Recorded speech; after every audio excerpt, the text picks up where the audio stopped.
आज आपण बनवणार आहोत शेवग्याच्या शेंगाची भाजी। शेवग्याच्या शेंगा मी हे कापून छिलून घेतल्या। त्यासाठी लागणारे साहित्य: कांदा, खोबरं, लसूण आणि कोथिंबीर। हे सर्व भाजून घ्यायचं।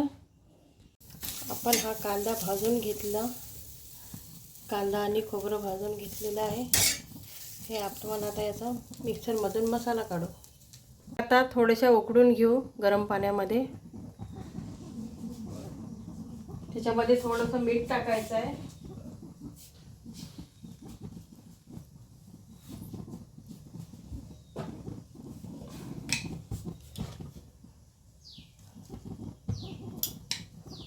आता हा मसाला तयार झालेला आहे। हे मिक्सरमधून काढायचं।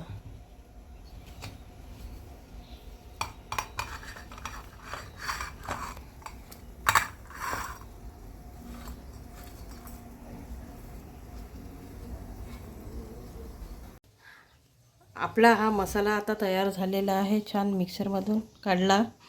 शेंगा पण उकडलेल्या आहेत। आता मी त्याची भाजी करणार आहे। कढईमध्ये तेल टाकायचं,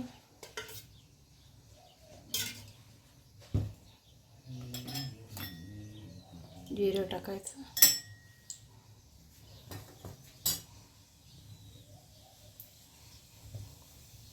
जिरे तळतळ होईपर्यंत मसाला टाकून द्यायचा।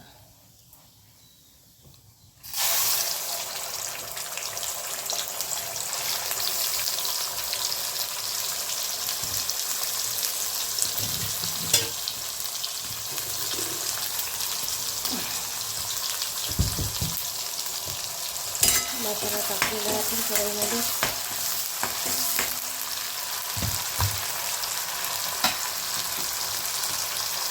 आता त्याच्यामध्ये वेलची पावडर टाकायचं, लाल तिखट, हळद, धनिया पावडर,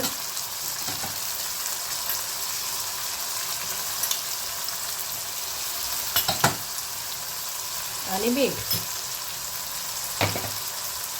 चवीनुसार मीठ टाकायचं। हे छान सगळं मिक्स करायचं।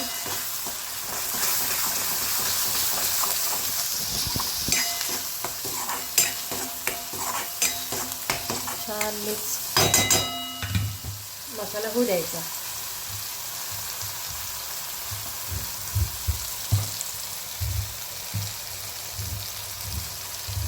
बघा आता आपला हा मसाला छान झालेला आहे। खूप छान असं स्मेल येत आहे। मी त्याच्यामध्ये टमाटर टाकलेला आहे।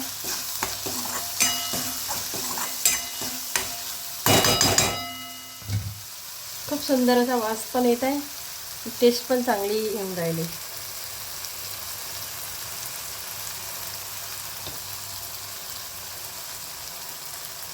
थोडंसं पाणी टाकलं मी मसाला शिजेपर्यंत।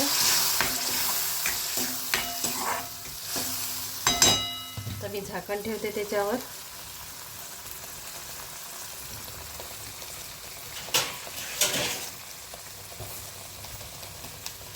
आता हा मसाला शिजू द्यायचा छान।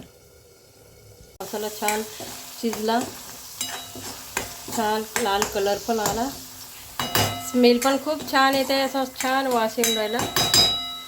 शेंगा टाकणार आहे, जे आपण बॉईल करून ठेवले होते ना, ते शेंगा टाकणार आहे।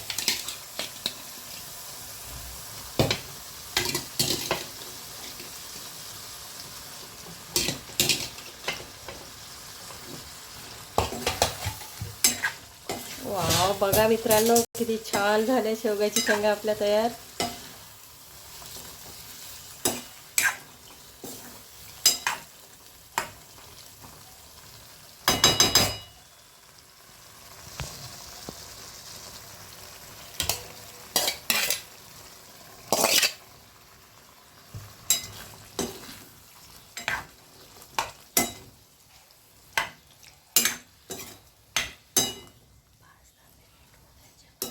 तर छान असं आपण त्याच्यात सोडून दिलेलं आहे मसाल्यामध्ये।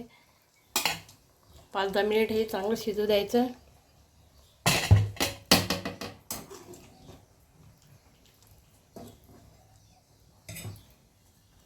याच्यावर छान कोथिंबीर टाकून द्यायची।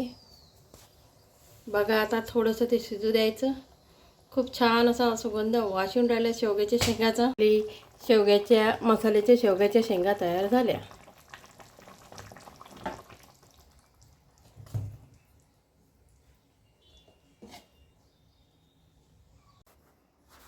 अशा प्रकारे हे मसाल्याचे शेवगाची भाजी तयार झालेली आहे. हा व्हिडिओ आवडला असल्यास माझ्या चॅनलला लाईक करा, शेअर करा आणि सबस्क्राईब करा. धन्यवाद.